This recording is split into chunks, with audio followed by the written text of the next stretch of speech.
열한 제자 16절 앞부분에 열한 제자 11명이 나옵니다. 주님의 직속 제자 12명 중에서 무려 11명이나 나올 수 있는 직속 제자는 다 모였습니다. 12에 겨우 하나가 빠졌을 뿐입니다. 그럼에도 불구하고 이 열하나라는 숫자는요, 주님이 부르시는 제자도의 완성, 제자 공동체의 완성면에서 보았을 때는 불완전한 것입니다. 미완성입니다. 부족함을 드러냅니다. 이스라엘에게 12이라는 숫자는 굉장히 의미 있는 숫자고 또한 공동체의 완성을 얘기하는 그런 숫자입니다. 이 공동체적인 상징 숫자 12은 영원한 나라인 그 하나님 나라에도 기록이 되어 있다라고 얘기를 합니다. 요한계시록 21장 12절에서부터 14절까지 제가 읽어보도록 하겠습니다. 한번 들어보십시오. 크고 높은 성곽이 있고 12문이 있는데 문에 12천사가 있고 그 문들 위에 이름을 썼으니 이스라엘 자손 12지파의 이름들이라. 12지파의 이름들이 있습니다. 13절부터 동쪽에 세 문, 북쪽에 세 문, 남쪽에 세 문, 서쪽에 세 문이니 그 성곽에는 12기초석이 있고 그 위에는 어린 양의 12사도의 12이름이 있더라. 12지파 이름이 있고요, 또한 12제자들 이름이 하늘나라에도 기록이 되어 있습니다. 여러분들 이 하늘나라가 굉장히 12에 집착하는 것을 보게 됩니다. 하나님께서 12지파를 선택하고 또한 12명의 제자들을 부르시고 공동체적인 12은 완성을 얘기하고 있는 것입니다. 그렇습니다. 11제자는 온전치 못한 공동체를 상징합니다. 12에 빠진 한 명 아시죠? 가룟 유다는 주님을 은 30에 팔고 그 자책감에 못 이겨서 스스로 목숨을 끊은 그런 안타까운 제자였습니다. 그러나 사실 따지고 보면은요, 모든 그 제자들이 11제자, 나머지 11제자도 주님이 십자가에 지실 때 도망가고 피하고 또한 버리고 갔던 그들의 현실이 그들의 모습입니다. 불완전한 공동체, 실패한 공동체, 결함 있는 공동체, 무너진 공동체, 이것이 여기에 모인 지금 예수님의 부르심 앞에 모인 제자들의 현실이고 모습이고, 바로 이것이 때로는 우리 현실 교회의 모습이기도 합니다. 불안하고 결함이 있고 모순되고 이중성을 갖추고, 여러분들 그런 현실 교회의 모습이 또한 이 11제자 공동체 안에 들어가지 않을까 생각을 해봅니다. 그러나 이들을 부르시고 이 공동체를 다시 부르십니다. 주님께서 다시 부르십니다. 실패한 그 공동체적 현실의 자리에서 주님께서 다시 부르십니다. 여러분들 누가 그런 실패자들을 부르겠습니까? 어떤 권세자가 그들을 부르겠습니까? 완전히 실패한 그들을 누가 불러주겠습니까? 누가 우리를 다시 선택하고 불러주겠습니까? 그러나 주님께서는 실패한 그 자리에서 부르십니다. 어쩌면은 자아가 완전히 깨지고 무너진 상한 그 심령에 주도권을 이제서야 가질 수 있는 주님께서 주권적인 그런 부르심을 부를 수 있는 것 같기도 합니다. 기독교는 신앙의 많은 역설을 가지고 있습니다. 가장 끔찍한 처형대였던 십자가가 여러분들 우리에게 가장 큰 구원의 기쁨의 상징물이 되지 않았습니까? 여러분들 기독교가 상징할 만한 것이 굉장히 아름다운 것들이 많습니다. 노아의 방주도 있고 여러 가지 것들이 있지만, 여러분들 가장 끔찍한 처형대, 성경에 나오는 가장 끔찍한 상징 중에 하나, 그 십자가를 우리 교회에 가장 우뚝 높이 세우는 그런 신앙의 가장 큰 위대한 유산이 되지 않았습니까? 여러분들 이것은 신앙의 역설입니다. 모두가 실패했다고 생각한 그 장사된 무덤, 여러분들 그 무덤이 부활의 가장 확실한 증거물이 될 줄 누가 알았겠습니까? 이것이 바로 신앙의 역설입니다. 실패의 경험은 믿음 안에서 선한 도구가 될 수 있습니다. 무엇보다도요, 여러분들 실패는요 우리를 겸손하게 합니다. 실패는 우리를 겸손하게 한다는 거예요. 여러분들 저의 자아가 왜 이렇게 꺾이지 않는지 모르겠어요. 정말로 꺾이지 않고 꺾이지 않는 그 자아 속에서, 그러나 실패, 작고 큰 실패를 경험할 때는 얼마나 크게 낙심하는지 모릅니다. 자아가 꺾이는 거죠. 자아가 꺾이는 겁니다. 꺾이고 싶지 않지만 꺾이는 거예요. 내가 이 정도밖에 안 됐구나. 내가 실수가 많은 존재지. 여러분들, 자아가 꺾이는 겁니다.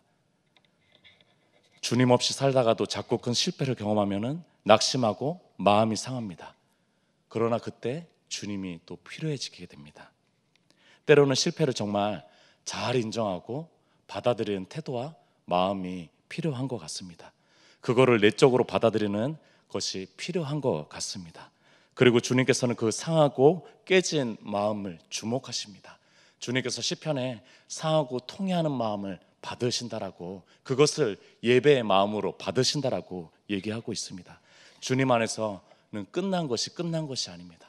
여러분들, 신앙의 전망대에서 보면은요, 우리의 실패는, 주님께서 붙잡고 계시다면은 우리의 실패는 과정일 뿐입니다. 교회사 속에서 많은 그리스도인이 핍박과 박해의 압력 속에서 섬기던 주님을 부인하고 버리고 배신하기도 했습니다. 그들에게 밀려오는 공포와 두려움을 상상해 보십시오. 여러분들, 그들에게 밀려오는 그 압력과 핍박, 고통, 고문, 여러분들 그런 걸 생각해 보십시오. 동일한 상황에서 우리가 주님을 부인하지 않을 수 있을까? 이 질문을 한번 던져 보십시오. 저는 못할 것 같습니다. 저는 순교자감은 아닌가 봐요. 저는 못할 것 같아요. 그런 동일한 상황이면은 저는 못할 것 같더라고요.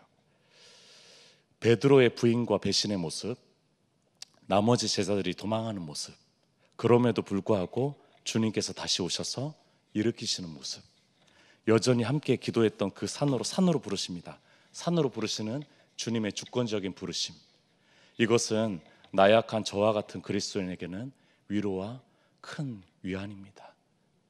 여러분들, 누구도 이 제자들처럼 주님을 버리지 않을 거라고 확신할 수 있는 사람이 누가 있습니까? 깊은 고뇌와 부끄러움이 찾아오죠. 그러나 완전히 주저하지 않았습니다. 이들은 완전히 주저하지 않았어요.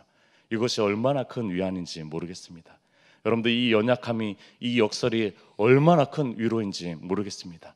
때로는 이 제자들 앞에 계시고, 때로는 이 제자들 옆에 계시고, 때로는 이 제자들 뒤에서 숨어 계시면서 이들을 한결같이 내어버리지 않고 오히려 그들을 감싸 안으시고 다시금 온전한 확인과 회복으로 또한 사명자로 세우신 주님을 지금 바라보고 있는 것입니다.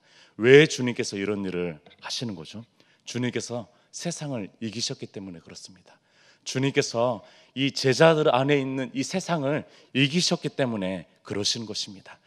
이 세상을 이기신 주님께서 당당하게 오늘 말씀을 선포하십니다. 18절 보겠습니다.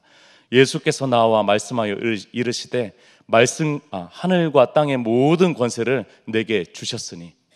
비로소 제자들에게 이 메시지가 들리기 시작합니다. 수많은 기적을 보았습니다. 또한 수많은 능력 있는 가르침을 들었습니다. 3년 동안 동고동락했습니다. 그러나 비로소 이 하늘과 땅의 권세를 가지신 주님을 주목하기 시작합니다. 여러분들, 부활의 사건은 모든 것을 새롭게 보게 하는 그런 관점입니다.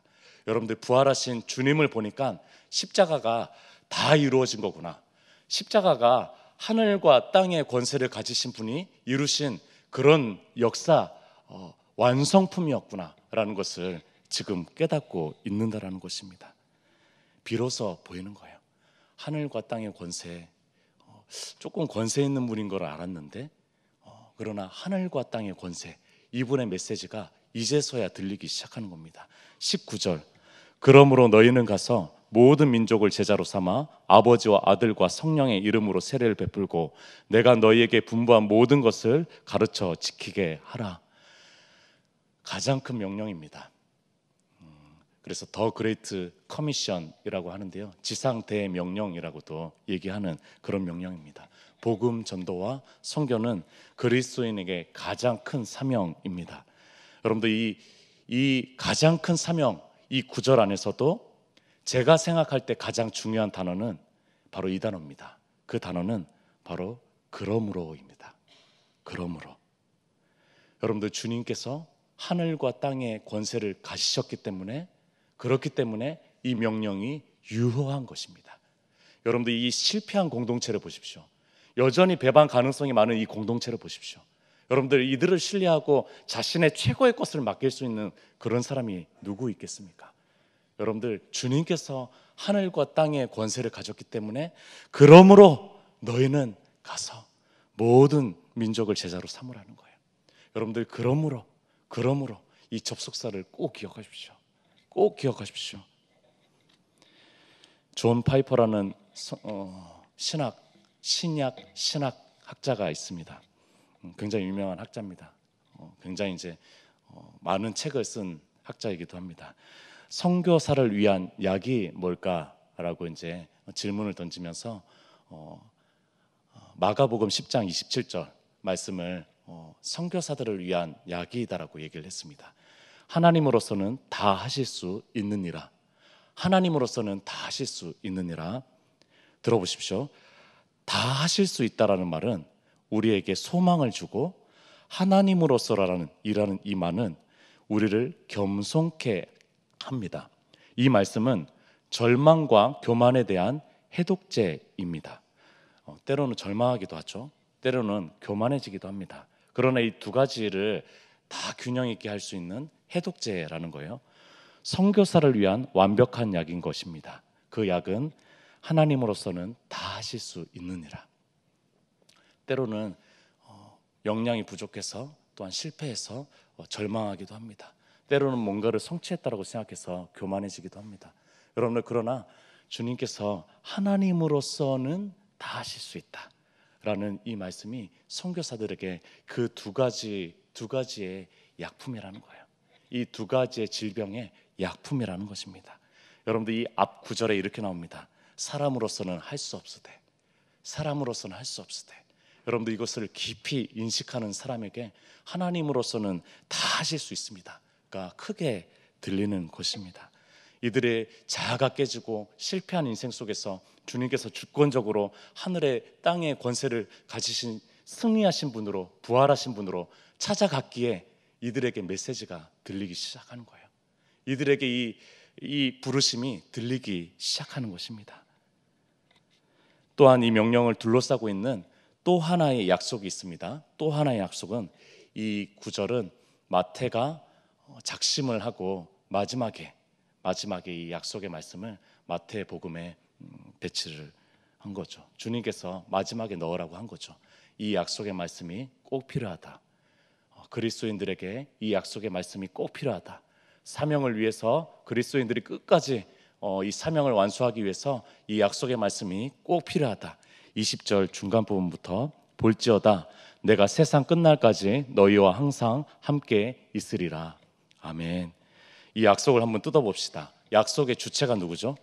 이 약속을 주도하는 주체는 하늘과 땅의 권세를 가진, 부활하신, 모든 것을 이기신 바로 예수 그리스도십니다. 여러분들, 이런 권세자가 굳이 이런 실패한 공동체, 또 연약한 사람에게, 인류에게 새끼손가락을 내밀 필요가 없어요. 여러분들, 이 주님이 새끼손가락을 내밀고 있다라는 거예요. 여러분들, 이분께서 약속을 하시고 계시다라는 거예요. 여러분들, 약속의 대상, 두 번째 약속의 대상을 봅시다. 반대로 이 약속을 받는 대상은 누구죠? 실패한 공동체입니다. 열한 제자예요. 불완전한 공동체입니다. 바로 교회입니다. 이런 실패자들에게 자신의 최고의 것을 맡길 존재가 어디 있겠습니까?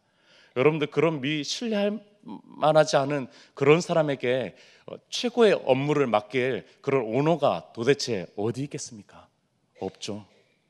약속의 내용을 보겠습니다. 이 약속의 내용은 완전하신 우주의 권세자가 항상 이 공동체와 함께 하시겠다라는 것입니다. 사명의 자리가 얼마나 외롭습니까? 누구도 함께 하지 못하는 그 사명의 외로움이 있습니다.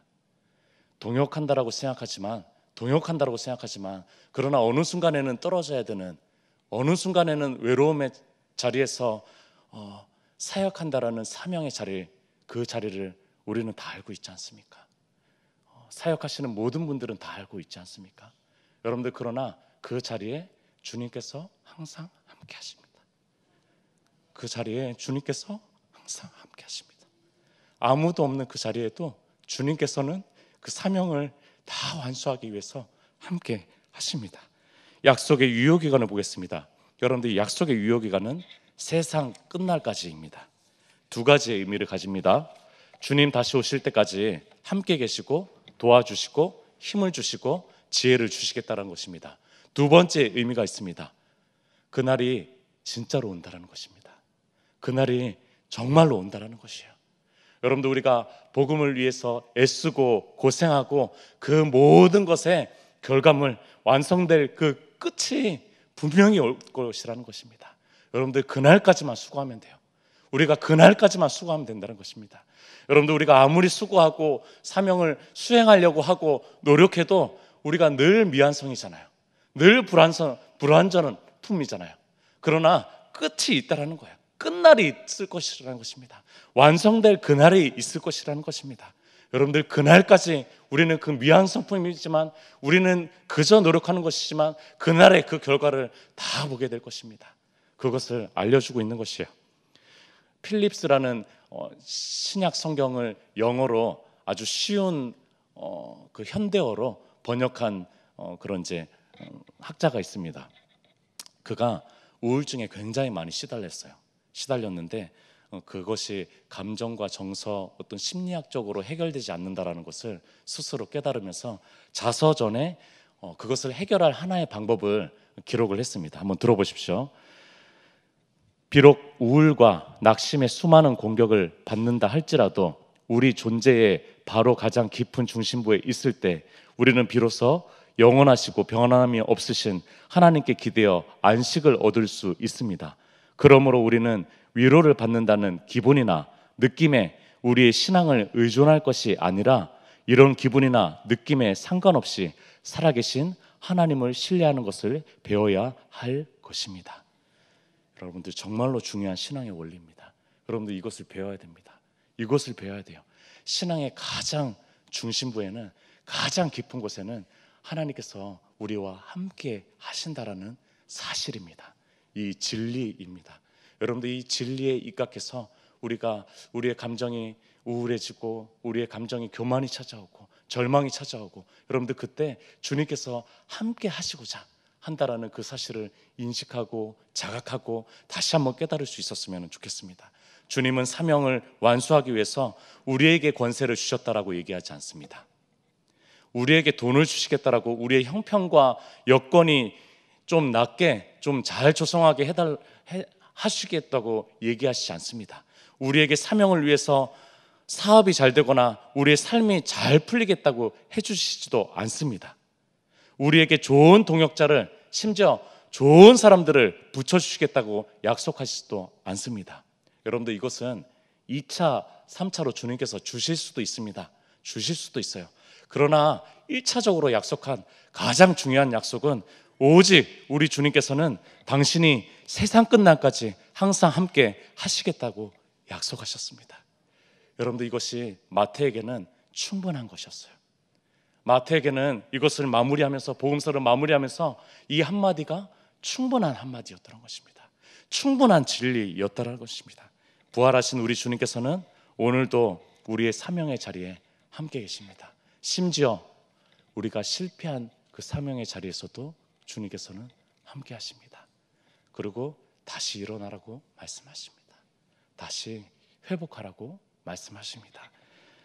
그 신앙의 중심부, 주님께서 항상 함께 하신다라는 중심부에서 사명을 다 이룰 수 있는 우리 모든 성도님들 되면 좋겠습니다. 같이 기도하도록 하겠습니다.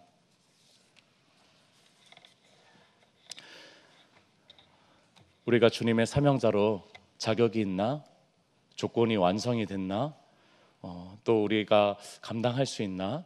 또 여러 가지 의문과 물음 속에서, 그러나 우리가 신앙의 중심부, 하나님께서, 주님께서 항상 그 사명의 자리에 함께 있겠다라고 말씀하시는 그 진리의 사실을 품고 다시 한번 그 사명의 자리, 그 사명의 자리는 교회의 자리일 수도 있고 가정의 자리일 수도 있고 또한 삶의 자리일 수도 있습니다. 그 자리에서 주님께서 주신 그 사명을 다 이룰 수 있는 삶이 될 수 있도록 주님 함께 하시고 인도하시고, 또한 그 사실을 믿고 내가 일어나겠습니다, 내가 주님 앞에 다시 한번 서겠습니다, 우리 주님 앞에 주여 한번 외치고 기도하였으면 좋겠습니다.